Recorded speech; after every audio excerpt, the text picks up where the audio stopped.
El asesor juvenil y su función de acompañamiento en los actuales momentos de crisis por la pandemia. Aquí hay varios elementos que tenemos que reflexionar. Uno de ellos, la figura del asesor. Mucho del trabajo que les propongo estriba precisamente en qué tipo de figura de asesor se requiere para entender entonces el acompañamiento, ¿no? Segundo, estas funciones, ¿cuáles funciones o cuáles tareas ahorita me parece que son pertinentes para un asesor juvenil, para dar un acompañamiento más puntual y más, digamos, apropiado al momento que estamos viviendo? Y el tercer elemento, obviamente, es de la pandemia, que tiene muchas consecuencias y que tenemos que estar muy atentos a todas ellas. Entonces, sobre estos tres temas, la pandemia, sus consecuencias, el asesor, la figura del asesor y las funciones o tareas, es que vamos a dividir esta breve charla. Son como las tres partes. Y lo primero que tenemos que entender es que el punto de partida es que todos somos vulnerables, todos. Y esta vulnerabilidad, pues, no nos tiene que dar miedo. Esta vulnerabilidad la tenemos que asumir con serenidad, hasta podría decir cristiana serenidad, porque es una situación que no previmos, que no nos preparamos, ya estamos en ella y en la cual nos descubrimos efectivamente lo que ya por la visión cristiana de la vida lo sabíamos, y sin embargo nos lo viene a recordar esta pandemia, y es que el ser humano es un ser frágil, es un ser caduco, es un ser débil, es un ser contingente, y esto que era una visión cristiana de la vida, pues esta pandemia nos lo está recordando con mucha crudeza. Y todos somos vulnerables, y cuando digo que todos somos vulnerables, no perdona a nadie. Esta vulnerabilidad la viven de una forma los pequeñitos, los recién nacidos, la viven de una manera distinta a los niños, los infantes, la experimentan de otra forma y con otra crudeza los adolescentes, los jóvenes, distinto los adultos jóvenes o los adultos ya maduros, como nosotros, o los que ya pertenecen a la tercera edad o los ancianos. Todos estamos padeciendo esta vulnerabilidad, cada quien en su propio periodo de vida, con las características específicas de su edad y de su contexto. Entonces, esta vulnerabilidad nos está llevando a experimentar sufrimiento, dolor, pérdida, ansiedad, incertidumbre, como hace mucho no la habíamos experimentado. Y quizás varias generaciones de nosotros no la habíamos experimentado. Habíamos sufrido consecuencias de una crisis económica, habíamos sufrido consecuencias de embates culturales, ideológicos, políticos, qué sé yo, pero una pandemia de consecuencias globales que afectasen a todas las personas y que tuvieran consecuencias que aún no hemos podido ni siquiera poner en el papel con suma claridad, ¿no? Está afectando a personas, está afectando a familias nucleares y extensas, está afectando a comunidades y a grupos, hasta la misma dinámica que ustedes tenían ha sido afectada, como está afectando a todos los grupos, asociaciones, instituciones, está afectando a los países, a las regiones. Es una situación nueva, inédita, que nos toca vivir. Y en esta, pues todos somos vulnerables, esa es la verdad. Sin embargo, hay algunos que son mayormente vulnerables. Hay algunos que la padecen con mayor crudeza. Y quisiera enfocarme en esto. O sea, parte del asunto es que los niños, los infantes, pero los adolescentes y los jóvenes, por eso lo pongo con letra un poco más grande, la están padeciendo y la están padeciendo feo, la están sufriendo y todavía no se ve una luz en el camino, al final del túnel. Obviamente también los adultos jóvenes La tercera edad y los ancianos sabemos que están padeciendo, pero particularmente en estas etapas de la vida, los adolescentes y los jóvenes, caracterizados por su dinamismo, por su necesidad de estar asociados, de estar agrupados, de encontrarse con sus coetáneos, con sus amigos, y encontrarse para todo, para estudiar, para jugar, para divertirse, para celebrar, incluso para las reuniones en la iglesia, las reuniones del grupo, etcétera. Pues esta pandemia nos ha confinado a dejar de reunirse, a dejar de encontrarse.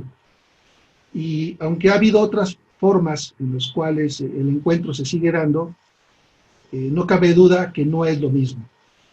Y este no poderse encontrar también va afectando a un sentido de pertenencia que para estas etapas de la vida es muy, muy importante. Si además consideramos que muchos de estos adolescentes y de estos jóvenes, particularmente ellos, vamos enfocándonos un poquito en ellos, pues al menos por los estudios que se están realizando en México y en otras partes, nos hablan de que hay algunos que están padeciendo con mayor crudeza la pandemia. ¿Quiénes son estos? Primero, los que tienen baja escolaridad, los que no han podido tener una escolaridad media o superior, están menos provistos de herramientas para enfrentar lo que estamos viviendo. Los que vivían ya en pobreza, los que ya vivían en una media de ingresos por debajo de poder cubrir las necesidades básicas, los que vivían al día, muchas familias, cientos, miles, millones de familias que viven al día, que si no salen a trabajar y no generan una actividad, pues no regresan con los recursos necesarios para comer, para pagar la luz, para pagar las cosas fundamentales, básicas. Y también estamos experimentando que vivir confinados, pues está afectando de manera muy tremenda a quienes no tienen conectividad, a quienes por sus recursos y por su manera de vivir, por los lugares en los que viven, o no llega el internet, o tienen una señal de internet muy débil, o no pueden pagar los servicios de internet, etcétera. Y el internet hoy día está siendo un recurso que es una ventana que te abre a todas las redes sociales, y a través de todas las redes sociales y el internet por sí mismo y todas las posibilidades que tiene, pues es una manera de vivir conectado con el resto. No puedo salir a la calle, no puedo encontrarme con mis grupos, con la gente que quisiera yo encontrarme. Sin embargo, a través de la conectividad puedo hacerlo, aunque de manera virtual. Y hay muchos jóvenes y muchos adolescentes que tienen problemas derivados de lo anterior, de baja escolaridad, de pobreza, de vivir al día. Hay muchos que están desconectados, que viven sin conectividad, entonces están aislados, realmente aislados. Y luego, pues, los grupos marginados, ¿no? Los tradicionales grupos marginados. Los que están en situación de calle, los que tienen alguna discapacidad, los grupos de ancianos, en fin, sobre todo los migrantes. Hace un año, por ejemplo, asistíamos por la televisión y demás a ver cientos de migrantes que venían de Centroamérica hacia Estados Unidos, y las imágenes de migrantes en la televisión los veíamos todos los días. Hoy ya dejamos de verlos, ya no aparecen tantas imágenes de migrantes en la televisión, pero eso no significa que ya dejó de haber migrantes.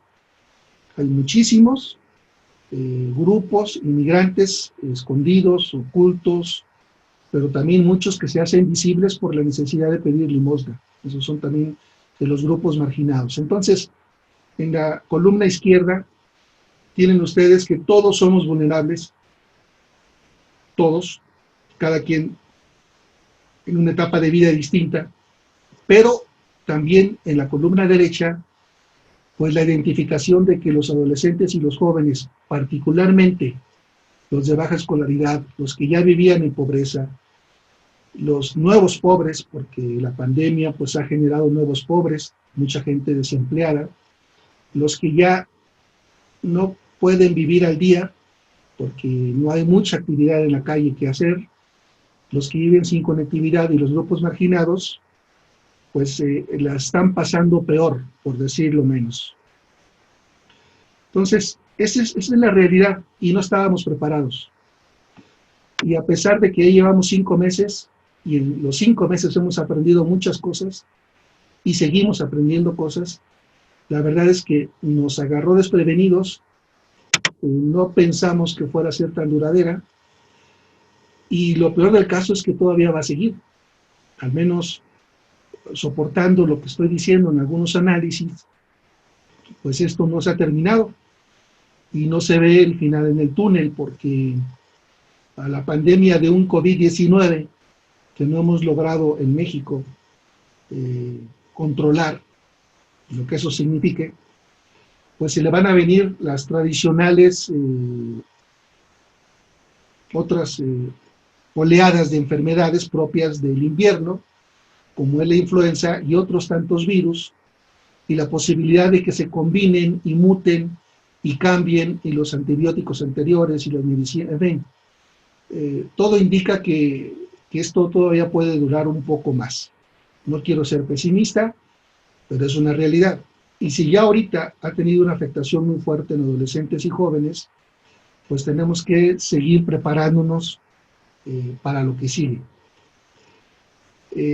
No quiero abundar más sobre la pandemia, simplemente la constatación de que está alterando nuestra vida de manera muy importante, que no estábamos preparados, que todos la estamos pasando mal, pero particularmente los adolescentes y los jóvenes merecen nuestra atención. Máxime por la naturaleza del grupo y del grupo dentro de la iglesia con el que estamos conversando esta noche.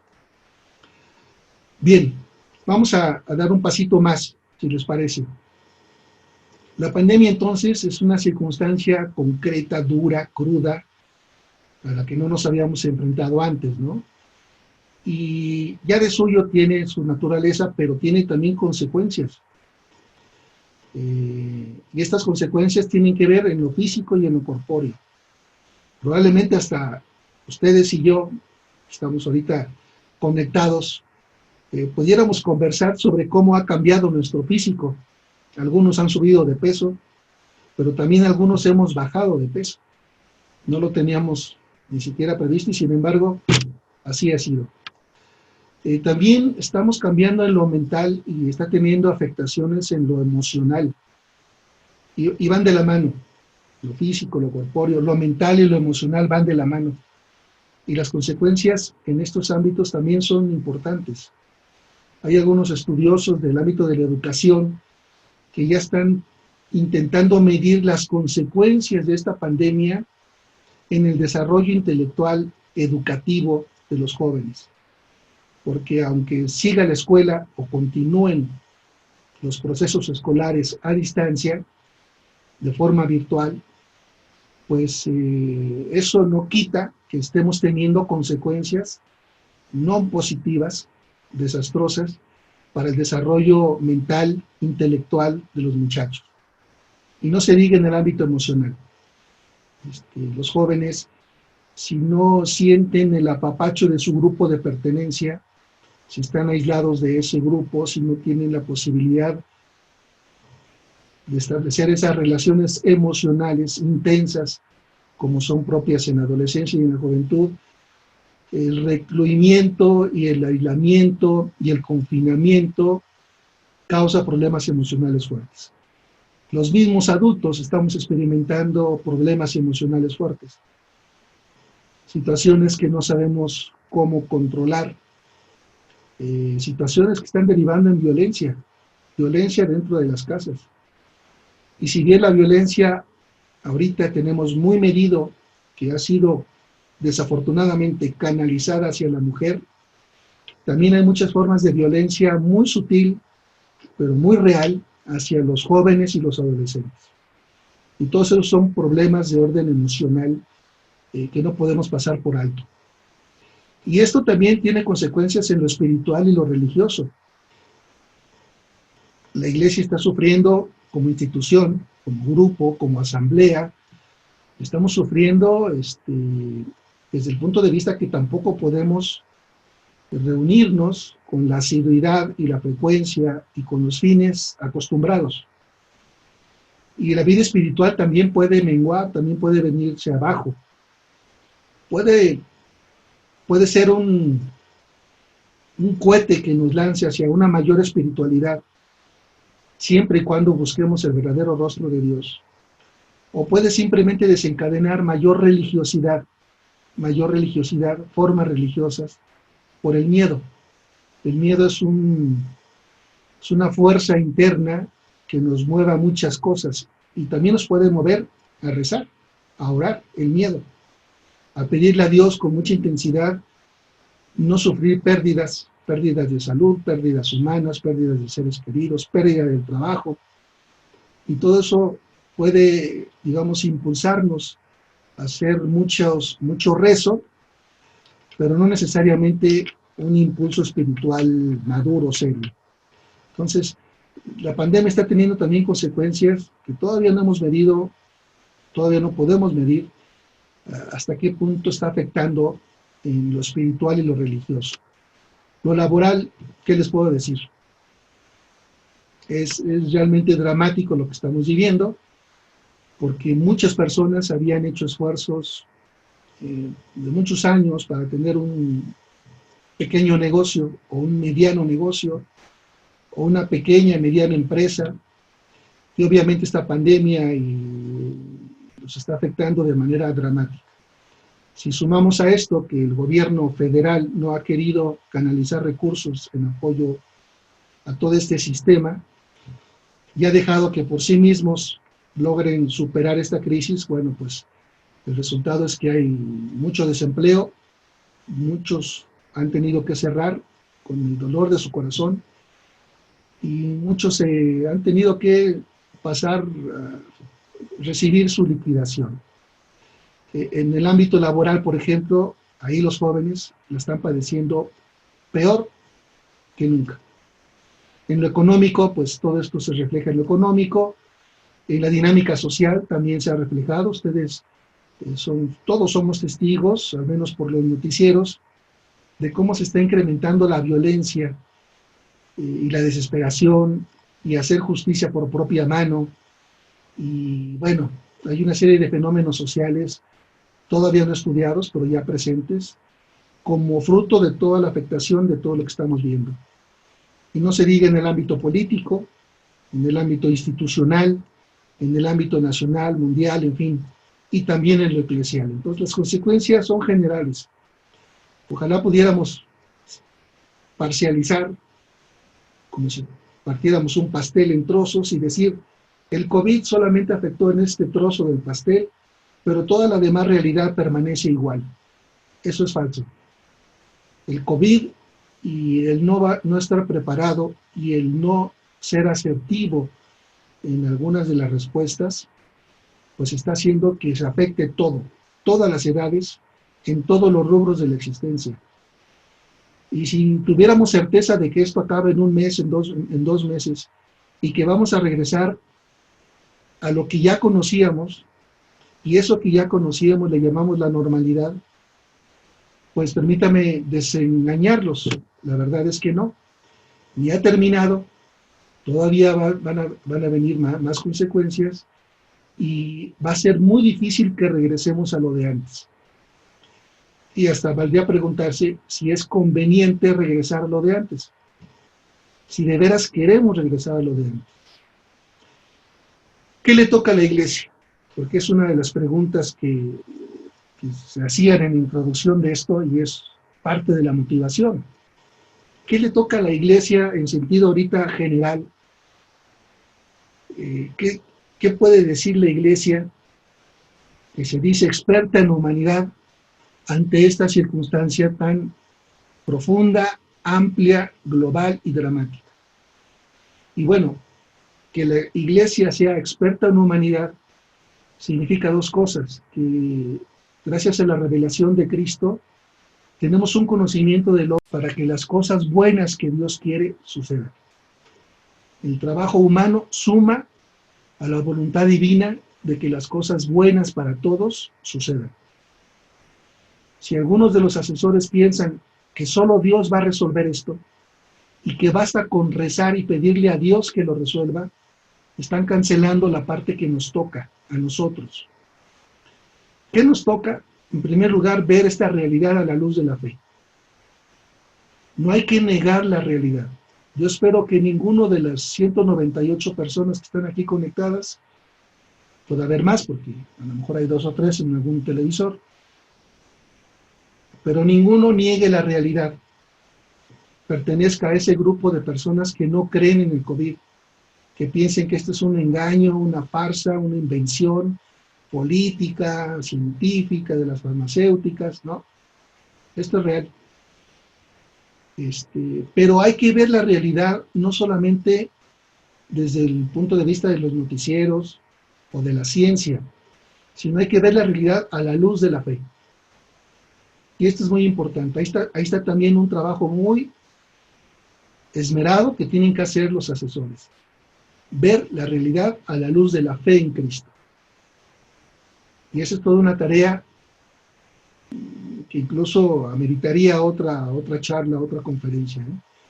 Porque este es un tema muy importante y muy serio. Y la verdad es que en la iglesia no siempre hemos sabido ver la realidad a la luz de la fe. Creo que muchas de las cosas que voy a decir van a ejemplificarlo. Tenemos también como iglesia que juzgarla, que valorarla, como lo haría Jesús. Y esto es muy importante. Fíjense que vamos poniendo ver a la luz de la fe, juzgar como juzgaría Jesús. Jesús, en sus evangelios, se nos narran varios episodios en los cuales hace juicios sobre la realidad. Y esos juicios que hace Jesús sobre la realidad, fíjese bien que se separan mucho de los juicios humanos, de los juicios de los miembros del Sanedrín, se separa mucho de los juicios que hacen los fariseos. Hasta los mismos discípulos, Pedro, Juan, Santiago, etcétera, en varios episodios del Evangelio, hacen juicios demasiado humanos. Y nosotros tendríamos como iglesia que hacer juicios, pero no demasiado humanos, sino como los haría Jesús. Y creo que dentro de lo que voy a la charla voy a explicar un poco más qué significa esto. Y por lo tanto, si vemos a la luz de la fe y juzgamos como lo haría Jesús, tenemos que pasar a las obras, a las acciones, al compromiso concreto. Y entonces hacer vida lo que dice la carta de Santiago, mostrar la fe con obras, mostrar nuestra fe en Jesús con obras. Por eso somos iglesia, para mostrarle al mundo nuestra fe en Jesús, que es profunda, que es fuerte, que nos da sentido, pero que se manifiesta a través de las obras. Y a través de esas obras vamos a colaborar con Dios y vamos a colaborar con todos y con todo aquello que ayude a eliminar o al menos a ponerle límite a la pandemia y las consecuencias que hemos relatado. Entonces, se nos abre un panorama de acción fabuloso, amplio, profundo, retador. La verdad es que es una oportunidad. Si bien estamos ante situaciones adversas, críticas, complicadas, no tenemos que verlo simplemente como una crisis para darnos a la amargura y decepción y a la tristeza. No, es una oportunidad, y es una oportunidad también para la iglesia. Y esta oportunidad la vamos a tomar y vamos a trabajar en ella con estos 3 elementos. Ver a la luz de la fe, juzgar como lo haría Jesús y mostrar con obras esta fe. Bueno, esto es lo que le tocaría a la iglesia, en términos generales, para todos, desde el Papa, los obispos, los sacerdotes, las religiosas, los religiosos, los laicos, los movimientos, como ustedes, miembros de un movimiento tan histórico, tan importante. Todos en la iglesia estamos llamados a esto, Algunos saben hacerlo mejor, otros menos, pero para todos es una oportunidad de volver al camino. Sin embargo, quisiera enfocarme ahorita, así ya de manera muy específica, y tomando en consideración lo que he dicho hasta ahorita, ¿qué sería un asesor al estilo de Jesús? ¿Qué sería un asesor al estilo de los discípulos de Jesús? Porque esto del asesor es un pastoreo. Ser asesor es, de alguna manera, ser un pastor. Ser asesor es tener una responsabilidad de guiar, de conducir, de animar a un grupo humano, que en este caso son los jóvenes, los adolescentes, que están en su responsabilidad de guiarlos. Y bajo muchos aspectos es la tarea de un pastor. Entonces, igualmente voy a poner aquí dos columnas, una que vamos de lo negativo a lo positivo, desde mi particular punto de vista y con mucho respeto. ¿Quién sería un mal asesor de jóvenes? Es decir, un asesor al estilo otro que no es Jesús, otro que no es el buen pastor. Y entonces hay algunas características que identifico y que yo sé que todas las características que voy a poner ahorita pues se verifican, pero no en ustedes. Se verifican en unos grupos que están allá en Singapur, en Timbuktu, en las Islas Fiji y en otras partes del lejano oriente. Pero en México no. Sé que en México no, pero bueno, por si las dudas, vamos a ver cuáles son esas características. Primero, preocuparse sin ocuparse.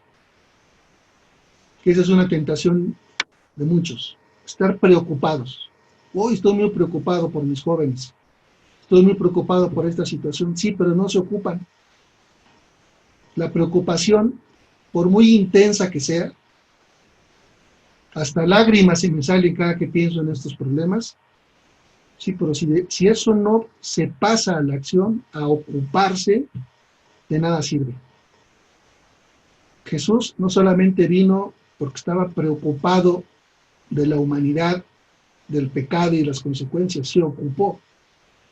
Y desde el mismo hecho de aceptar encarnarse y participar de nuestra condición humana, más todo lo que hizo y todo lo que dijo fue un ocuparse.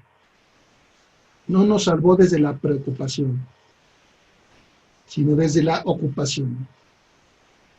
Un mal asesor es aquel que vive espantado, miedoso. Y esto es muy importante, ¿saben? Porque tenemos que vivir con este virus, con esta pandemia y con estas consecuencias más tiempo. Y tenemos que aprender a vivir con él. Pues no hay que estar espantado. Hay mucha gente que vive no solamente con miedo, sino con pánico. Un mal asesor es aquel que le devuelve la responsabilidad a Dios. Solo reza. Y aquí debería de haber puesto aquí, solo reza y manda bendiciones por WhatsApp. Manda bendiciones por Facebook. No, eso no ayuda de mucho. No cambia mucho. Más bien no cambia nada. El que espera sin hacer nada, que espera que la pandemia pase, espera que se solucionen los problemas, espera que las decisiones del gobierno solucionen todas las consecuencias que está trayendo a la economía, espera que ya por fin venga la vacuna y espera una cosa y otra y otra y otra, pero no hace él nada. Ese es un mal pastor, un mal asesor de jóvenes. También es un mal asesor el que es pesimista, el que todo lo ve oscuro, negro, pavoroso, no hay salida, ya casi para algunos es el fin del mundo, ya está próxima la segunda venida de Jesucristo.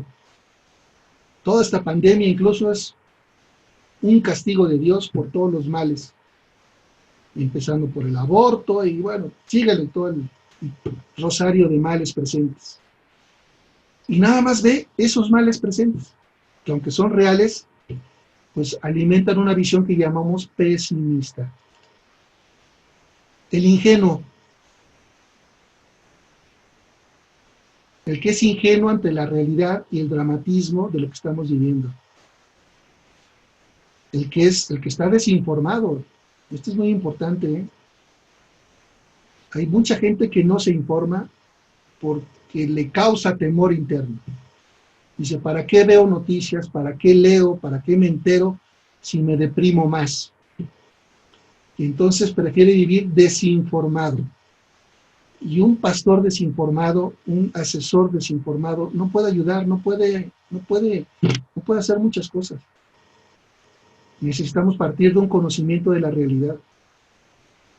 También aquel que recibe por su WhatsApp, o por Facebook, o por algún medio, alguna noticia, e inmediatamente la difunde a todos lados, sin darse cuenta que es una falsa noticia. Entonces no hay discernimiento. Creemos que estamos ya contribuyendo a resolver esto, difundiendo noticias que por falta de discernimiento no nos damos cuenta que son falsas. Y al difundir eso, lo que sí estamos creando es más desinformación, confusión y miedo gratuito, miedo sin fundamento. Y no les quiero decir, pero hay cantidad de cadenas de falsas noticias que no ayudan. Y nosotros nos creemos muy conectados con la realidad y que estamos ayudando distribuyéndolas. También un mal asesor es el que no escucha con atención a sus jóvenes. Sobre esto vamos a hablar mucho. O el que escucha, pero lo hace con prejuicio, sobre todo de carácter moral. Y esto pasa mucho en la iglesia. Decimos escuchar, pero nos ponemos el lente de la moralidad cristiana católica y desde el lente de la moralidad cristiana católica escuchamos. Y eso no es escuchar.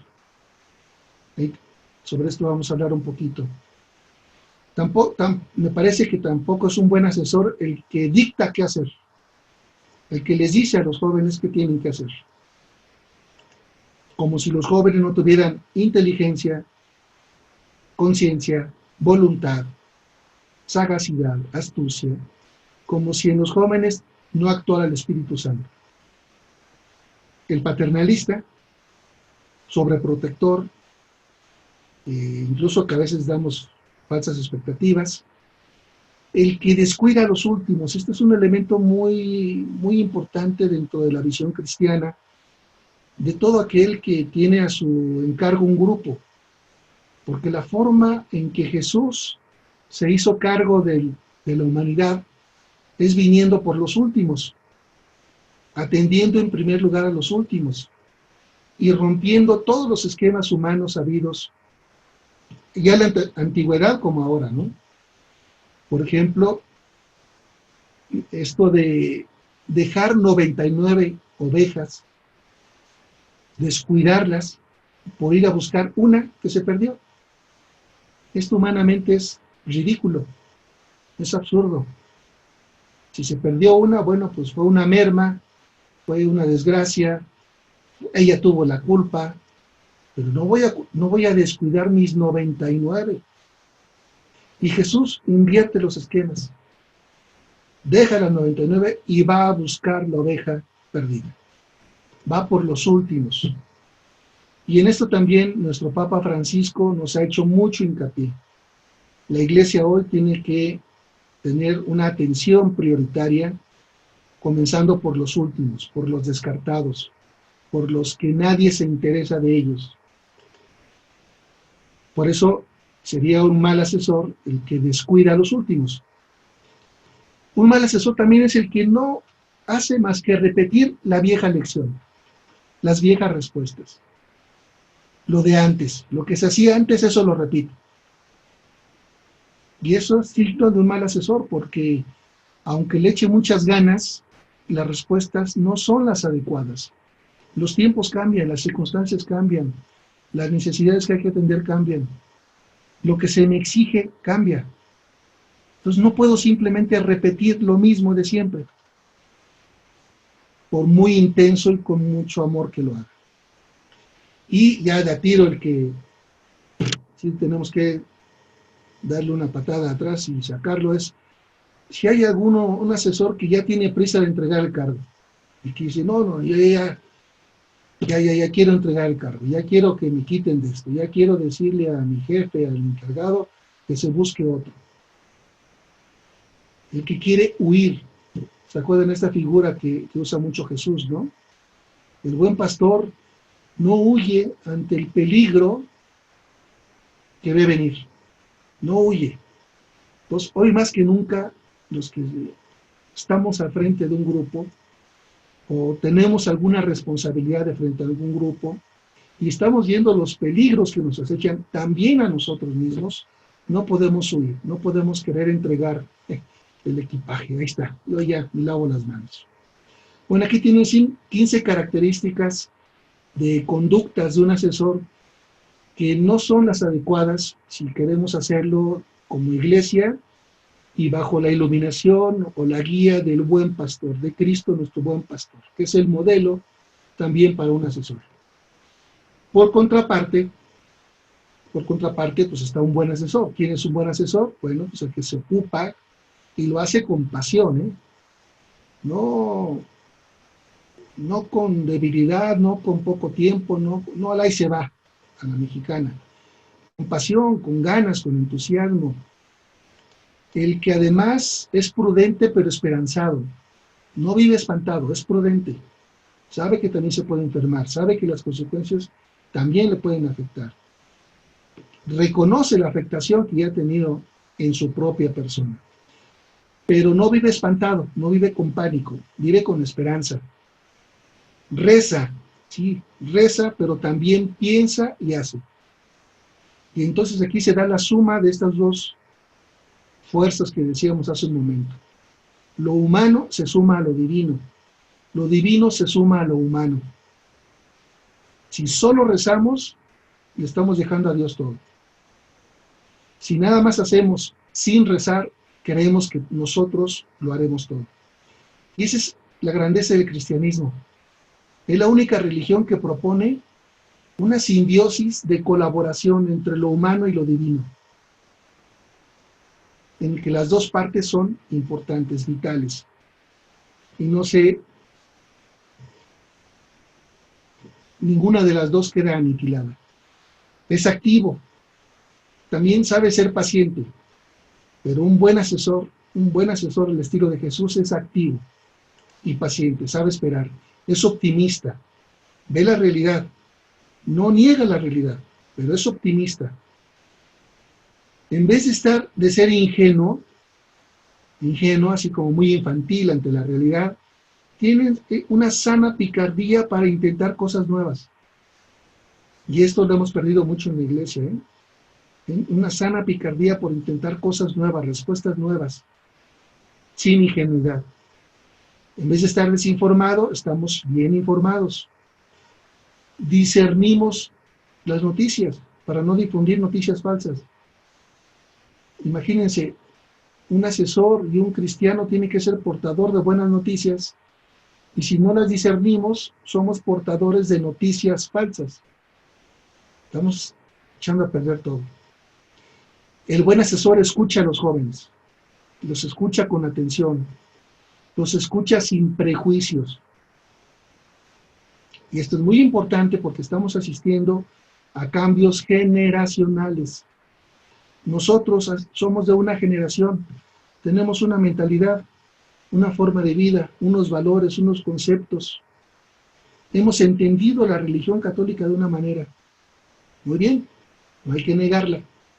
Pero vienen las jóvenes generaciones que son hijos de su tiempo y que tienen otra cosmovisión de la realidad.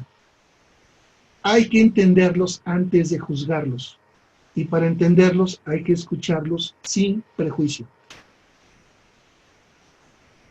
Decíamos que un mal asesor es aquel que pretende dictar qué hacer. No, un buen asesor ilumina la conciencia de quien tiene que tomar las decisiones, que son ellos. En este sentido es subsidiario. No asume la responsabilidad por el otro, lo ayuda, lo ilumina, lo impulsa, pero no asume su tarea. Es la subsidiariedad. Comienza por los últimos, un buen asesor, inventa respuestas nuevas, porque los desafíos son nuevos, y por lo tanto asume su vocación con amor. Ser un asesor es como una vocación. No lo vean como una función, una tarea. Hoy me toca hacer esto. Como tenemos en nuestras manos, Dios pone en nuestras manos vidas humanas, tenemos que hacerlo como un llamado de Dios, como una vocación. Y hay que asumirla con amor. Así como le pedimos a los sacerdotes que asuman con amor su vocación sacerdotal, y a los obispos, y a las religiosas, pues también los laicos tenemos que asumir con amor nuestra vocación laical, y quienes de ustedes además son asesores, su vocación como asesor. No es algo que les cayó ahí de rebote y los agarraron dormidos y ni cuenta se dieron y ching, ya me embarcaron en esto. No, no, no. Esa casuística así no funciona aquí. Siéntanse elegidos y bendecidos y ayudados por Dios, pero asuman esta vocación con amor. Bueno, tienen ahí 2 columnas.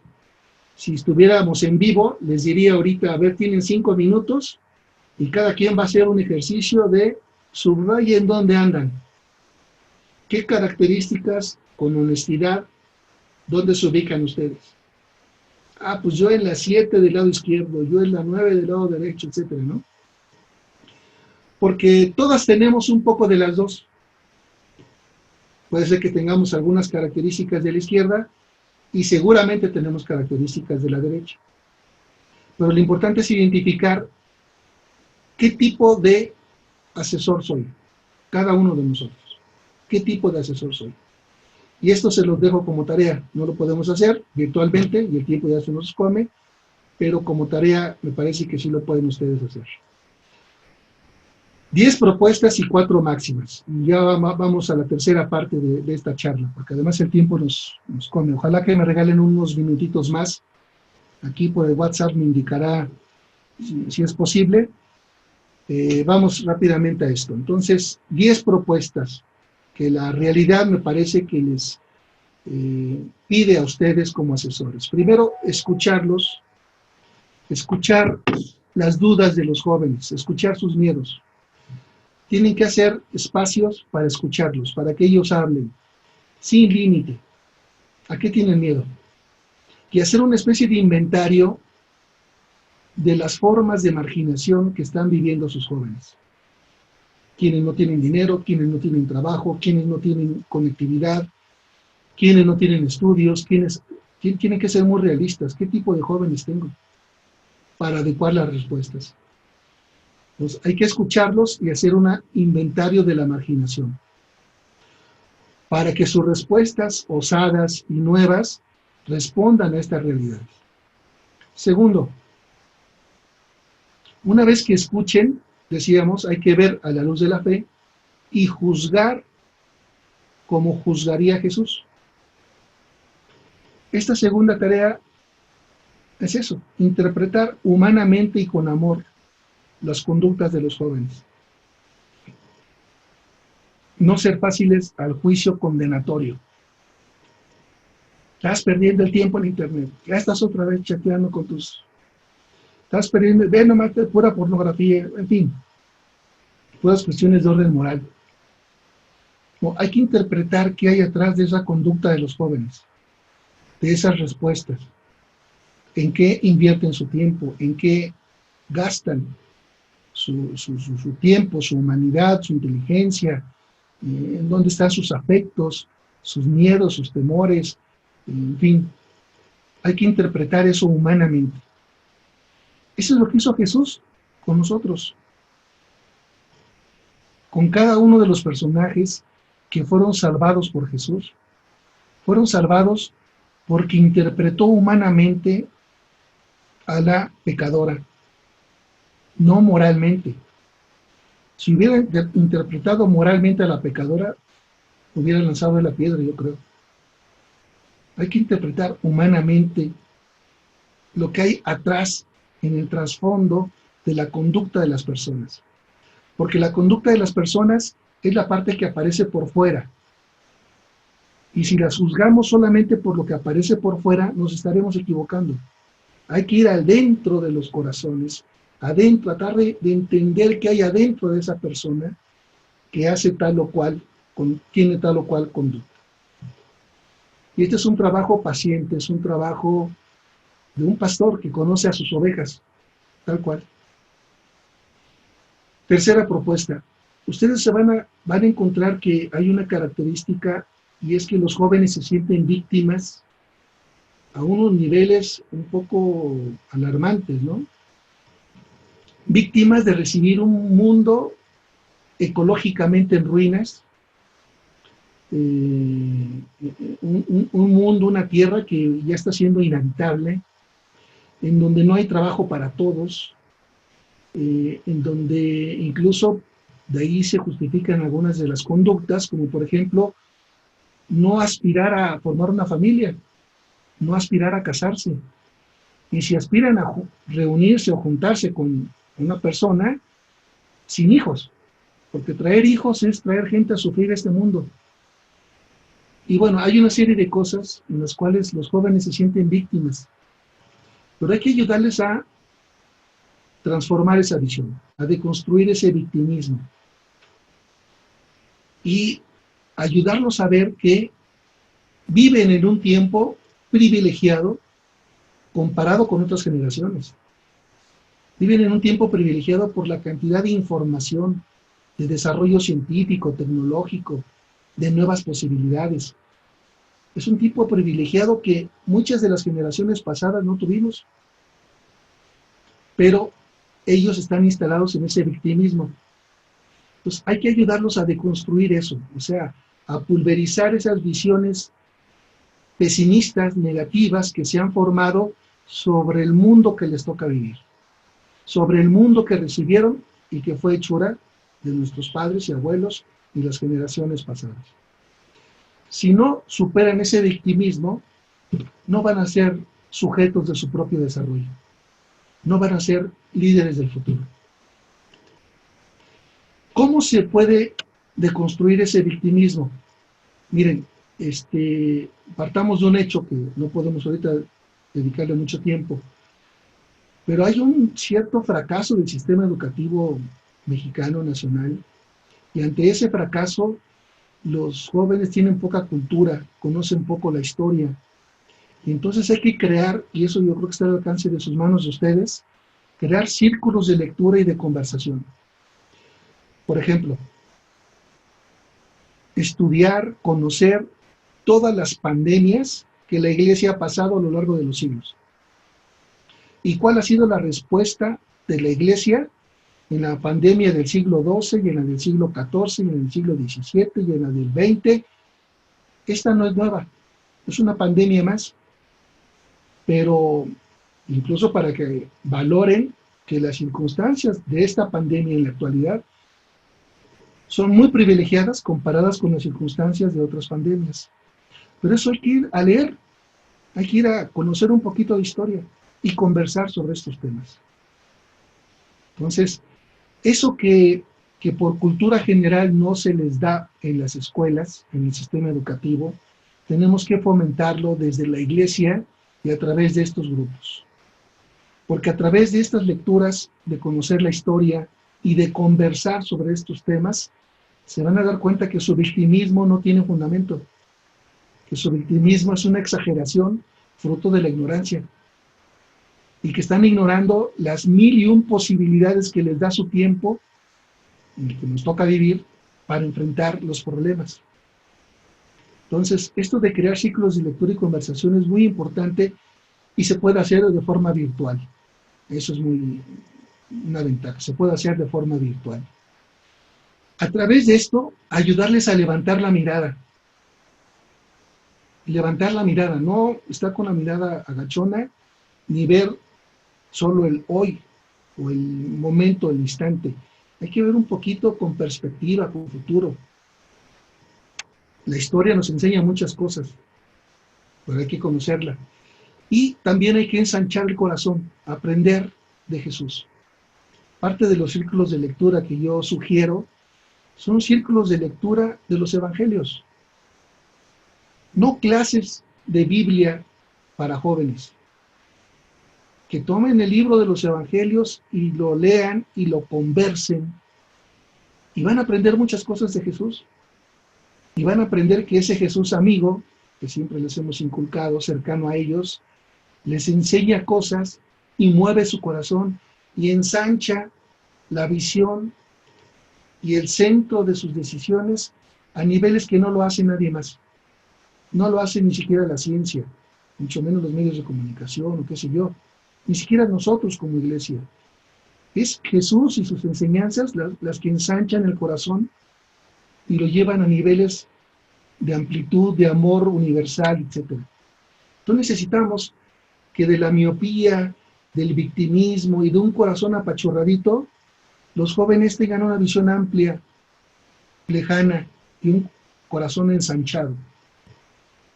Y esto se logra con muchas acciones, muchos episodios de estar juntos, leyendo cuestiones de historia o el Evangelio, simple y llanamente el Evangelio. Antes de pasar a otros capítulos de moral cristiana y de otras cosas, ¿sí? O sea, necesitamos fortalecer a nuestros jóvenes con la vida de Jesús y con la historia para superar el victimismo en el que muchos de ellos viven enfrascados. Propuesta 6. Apoyar sus iniciativas. Echando a perder se aprende. Y en la iglesia no nos gusta echar a perder. En la iglesia repetimos siempre las mismas respuestas, porque están muy probadas, porque ya están muy consolidadas, porque la tradición nos dice que ahí no hay equivocación. Pues sí, pero tampoco hay nuevos aprendizajes.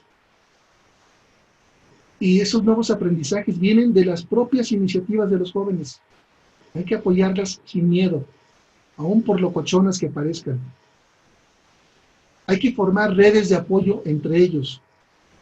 Yo les decía, la primera acción es también hacer un inventario de damnificados de esta pandemia.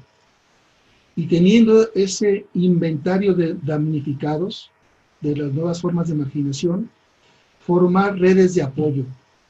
La iglesia debería ser especialista en esto. Las primeras comunidades, los Hechos de los Apóstoles, esto es lo que nos relatan. Ponían las cosas en común, lo compartían y se distribuían entre los necesitados. Es una red de apoyo. Tenemos que volver a eso tomando como foco de atención y de acción a nuestros jóvenes, que no tienen todos los medios suficientes, pero se pueden formar redes de apoyo. Lean lo que hacían las primeras comunidades a la luz de esto. Octavo, muy de la mano con todo lo anterior, se entiende que hay que hacer promoción humana de los jóvenes, hay que ayudarlos a adquirir nuevas capacidades. Nuevas capacidades que si no las adquieren se van a quedar marginados de un mundo que está exigiendo desarrollo de nuevas capacidades. Para hablar, para estudiar, para conversar, para trabajar, necesitamos adquirir nuevas capacidades. Esto es muy importante. Y eso se llama promoción humana. Entonces, no podemos, yo creo, como iglesia y como movimiento juvenil, simplemente decir, ay, que Dios te bendiga. Entre los problemas laborales y el desempleo juvenil y demás, pues vamos a hacer una novena a San Judas o qué sé yo. No. Tenemos que hacernos cargo de hacer promoción humana y ayudarles, fuera del victimismo, a adquirir nuevas capacidades, porque el tiempo lo está exigiendo. Aprender nuevas formas de autoempleo va de la mano con lo anterior. Si ya hace algunos años era triste ver que el sistema educativo nacional nos capacitaba para ser empleados, pues eso funcionaba en un mundo en el que había unos líderes y unos empresarios y unos con iniciativa que daban empleo para muchos. Pero hoy estamos viviendo tiempos de mucha crisis empresarial. Ya no quiero decir lo que el gobierno le está dando de palos a los empresarios, pero cada vez hay menos gente que emplea gente. Esa es una realidad. Y con la computación y con la informática y con las nuevas tecnologías, cada vez hay formas de trabajo que sustituyen el trabajo humano. Entonces, nuestros jóvenes tienen que entender que están enfrentando un mundo de cambios y que tienen que aprender a autoemplearse y ser pacientes para la incorporación al mundo laboral que se está deprimiendo. Por eso la propuesta 8 es muy importante, hacer promoción humana. Todo va de la mano, un poquito. Y por último, encaminarlos al botón de salida. Esta es la labor esencial de un asesor. No hacer la tarea por ellos. Encaminarlos al botón de salida tiene esta breve historia. Un señor, y fue real, por cierto, no es mentira, fue real. Un señor en Estados Unidos se fue con su vehículo de una ciudad a otra y en un despoblado encontró a un joven mochilero, esos que se van con su mochila al hombro, le pidió ray y lo subió. En el trayecto, este joven mochilero asalta al señor y lo mete en la cajuela. Le quita todas sus cosas y lo mete en la cajuela y se cierra. Pasan 5 o 6 días y el señor está desaparecido, la policía lo comienza a buscar, dan con el auto, desafortunadamente al abrir la cajuela se dan cuenta que el señor está muerto, pues ya entregan el cuerpo a los hijos, se hacen las exequias y les entregan el vehículo a los hijos. Y los hijos hicieron un ejercicio de vamos a recrear lo que vivió nuestro papá. Y entonces uno de ellos se mete a la cajuela, el otro lo cierra. Y estando adentro el hijo hace un esfuerzo, se da cuenta que su papá hizo un esfuerzo por golpear una de las calaveras que se podía romper para sacar la mano. Y entonces su papá no logró romper del todo la calavera. Y entonces el hermano que está afuera le dice al que está adentro, oye, golpea más fuerte, y logra sacar la mano. Y una vez que logra sacar la mano, lo más fácil para el hermano que estaba afuera hubiese sido apretar el botón y abrir. Pero el hermano que está afuera le dice al de adentro, no, mira, estira más el brazo. Puedes estirar un poco más, estira más el brazo. Y se da cuenta que el que estaba adentro pudo apretar el botón y abrir la cajuela. De forma que su padre pudo haberse salvado si hubiera insistido. Un asesor es como el que está afuera diciéndole al joven, estira más el brazo, tú puedes salir por ti mismo. Y esa es la tarea de un buen asesor. No es aquel que le evita el trabajo y abre el botón o le resuelve la vida ilusoriamente, sino aquel que tiene las agallas de tener paciencia, de decirle no te desesperes, estira más, aprieta tú el botón de tu salvación. Y ese es el trabajo de un asesor, me parece. Bueno, aquí tienen 10 tareas muy concretas, yo creo que un poco novedosas, pero aplicadas al tiempo que estamos viviendo. Y ya para terminar, unas máximas muy breves, muy rápidas. Esta se llama máxima preventiva, pero de un anónimo y que se aplica a ustedes como asesores. Dice esta máxima, tú sé prudente y al peligro no te arrojes, pero una vez ensartado, ni te aflijas ni te aflojes. Ustedes son asesores, ni se aflijan ni se aflojen, ya están como asesores y háganlo con entusiasmo. Como se trata de jóvenes y necesitamos mover la voluntad de los jóvenes, me parece que se aplica esta máxima de Don Bosco, de San Juan Bosco. Él decía que no no solo hay que amar a los jóvenes, hay que lograr que se sientan amados. No solo hay que amarlos, que se sientan amados, porque si se sienten amados, van a hacer lo que yo les diga. Muchas veces nuestros jóvenes no nos siguen, no nos obedecen, no se... ¿Por qué? Porque son malos, porque son flojos, porque son... ¿qué? No. Creo que ahí los que hemos fallado somos nosotros. No se sienten amados, porque si se sintieran amados, harían lo que les pedimos. Entonces esta máxima de Don Bosco se aplica perfectamente al trabajo que tienen ustedes como asesores. Y luego esto que les decía de confiar en este binomio Dios-hombre, en lo humano y lo divino que colaboran en la salvación de los hombres en tiempos concretos. Y San Ignacio decía, haz las cosas como si todo dependiera de ti, por eso hay que hacer las cosas con pasión, y confía en Dios como si todo dependiera de Él.